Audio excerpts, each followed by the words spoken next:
We're going to be looking at sending messages in ActiveMQ with our JMS.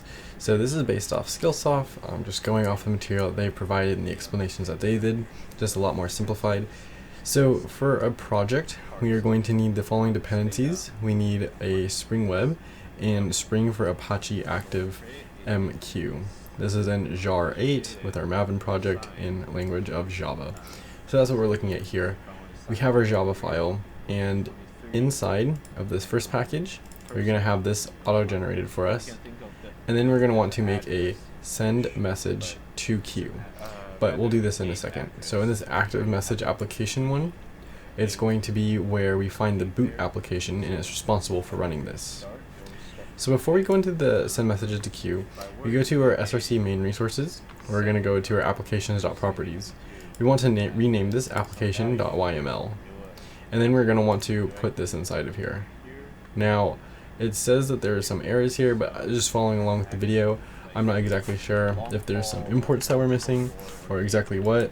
I did do a control save that seemed to fix that, but we do seem to still have some unknown parts here and here. I'm not sure if that's an issue though, because it does still run though, and they do seem like warnings. So initially this is going to be blank, and we can explore how we would configure the ActiveMQ so we can start sending messages to it. In Spring, we will enable the ActiveMQ that we need to configure. So that's going to be all done right here.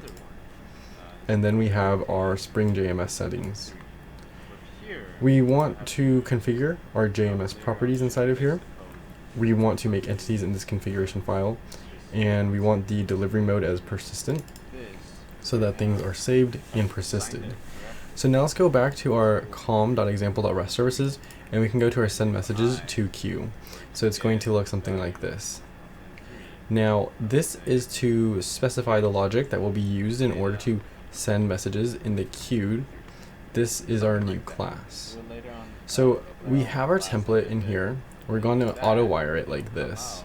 And so this is our template, JMS template. We're calling it template. And we have our auto wired here. And the auto wire is so that we don't have to make this manually.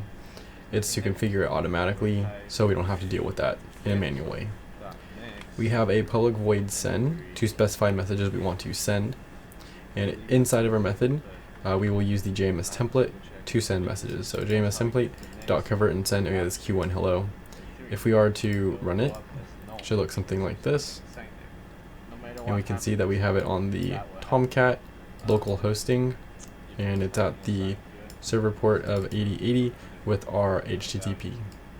So that's going to be it for the based off Skillsoft sending messages in our ActiveMQ with JMS. Now I think the next video we're going to look at receiving messages. We also have using, and there's more, but that's just depending on what Skillsoft offers.